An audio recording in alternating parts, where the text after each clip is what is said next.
Is it possible to find a righteous wife in a halal way in 2026 without having a stable income?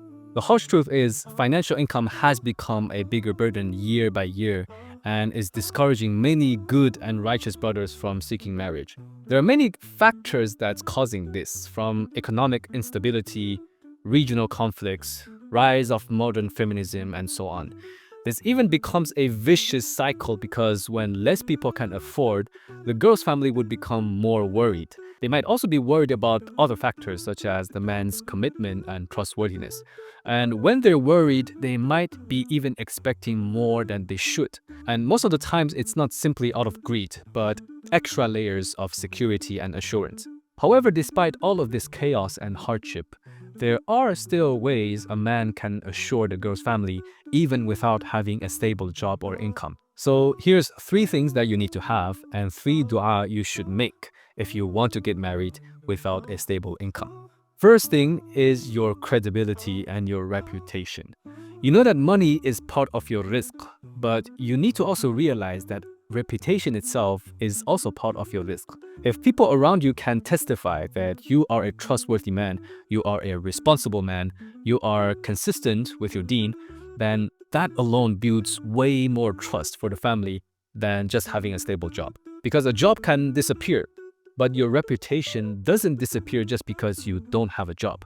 Credibility is like a hidden currency. It opens the doors, it creates opportunities, and it builds long-term trust. A man with good character but unstable income at least still has potential. But a man with money but without credibility is very dangerous because money can cover bad traits temporarily, but character eventually exposes itself. That's why it's very important that we ask Allah subhanahu wa ta'ala to protect our honor and not humiliate us, whether in this dunya or in the akhirah. And we can do that by saying this dua.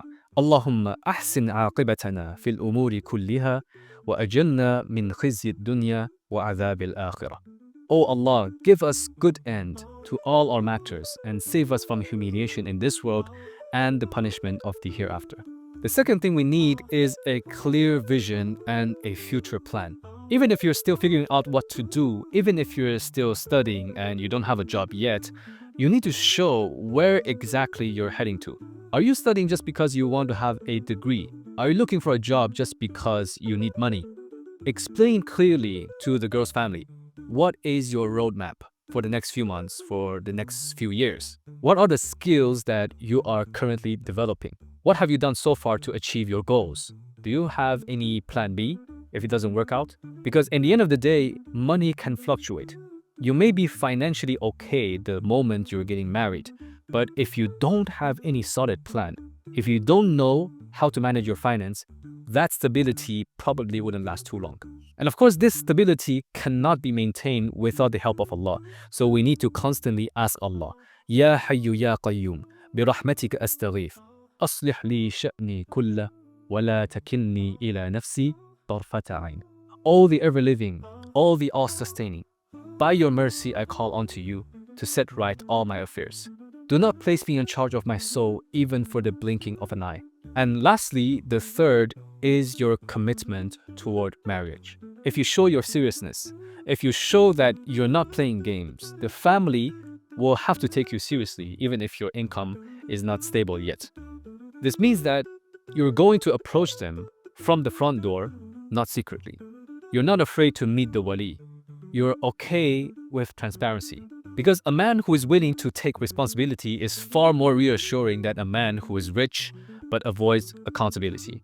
And of course, many brothers can feel stressed and anxious in this situation because they don't seem to have much to offer, and that's completely natural. So we need to constantly make dua to Allah and say, Rabbi shrah li sadri, wa yassir li amri, wahlul uqdatan min lisani yafqahu qawli. Oh Allah, uplift my heart for me, make my task easy, and untie the knots from my tongue so that they may understand my speech. And trust me, this is not just theory, but it has worked out for many people in the past and even today.